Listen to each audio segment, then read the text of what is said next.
initially when you heard that, Coach Knight would be let go, what were your thoughts initially, like before they came to you and said, Coach Davis, Coach Trezo, we want y'all to coach? Did you think you was out of there? Did you think like, what were your initial thoughts when Coach Knight got let go in that summer 2000?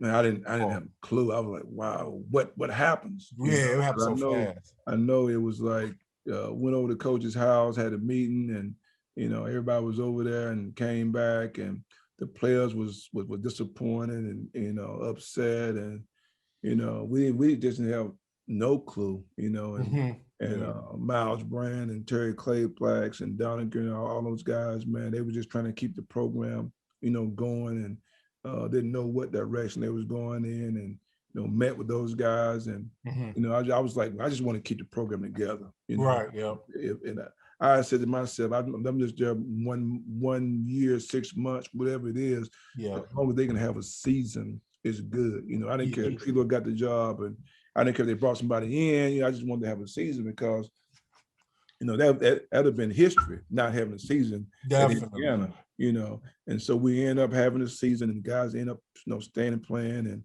it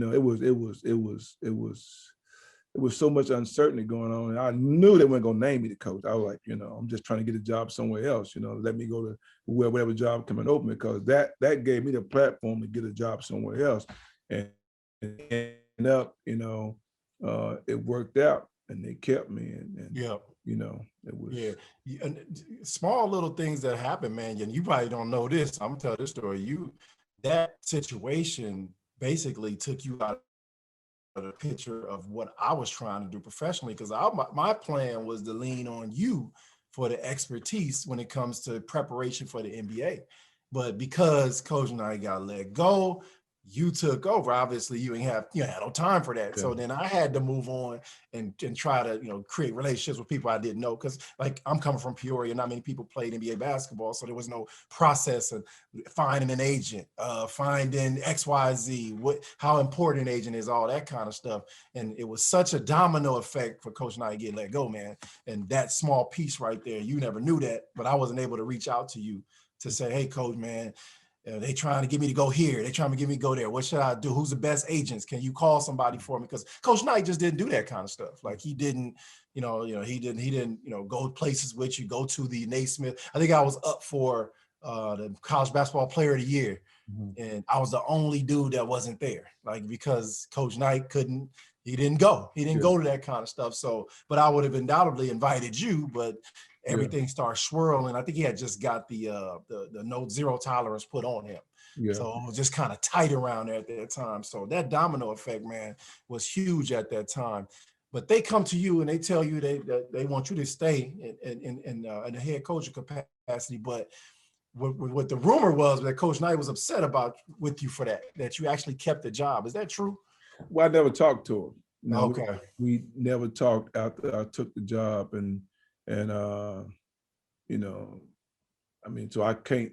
The rumor was, but I never actually talked to him to hear it from his mouth to say it. Okay. And so Pat and I have talked, after that and stuff. And, okay. We was cool and everything, but I couldn't leave. Jeff Newton and all those guys, Moyer's parents, they were like, hey, Coach, man, just stay. You got my boy up there, that kind of thing. Exactly, right. Don't leave my boy hanging, Yeah. That's why I decided to stay, because of what they said. And I went into the homes. I made the phone because I was going to take care of your boy, take care of your son. And so, I stayed. I stayed because of that very reason. And I just wanted us to have a season, and it would have been hard for anybody to transfer in September, to go somewhere else to play. Definitely. And so I stayed, and when they named me the coach, I was like, I was more shocked than anyone. That I was named the coach. I didn't come there trying to be no head coach in Indiana. Were you the first black head coach? First black head coach, yeah. Oh Lord. Yeah. So, I know. When you took over, man, what was your first order of business? Man, just to try to get the guys to be on the same page, and be together, and let's fight together, stay together, and try to grow together. So I was just trying to do that with those guys. I ain't never ran a practice before in my life. So it was all new to me. I'm used to somebody telling me to do this drill. I do that drill. That's what we're gonna do. and everything was on our shoulders. And so, you know, I stayed up. I can't tell you the nights I slept in the locker room and all that kind of stuff, man, just working and working and working and working. Players seem to love you, man, and it was kind of really the opposite. Not that they didn't love. I mean, I won't say players had a better relationship with you.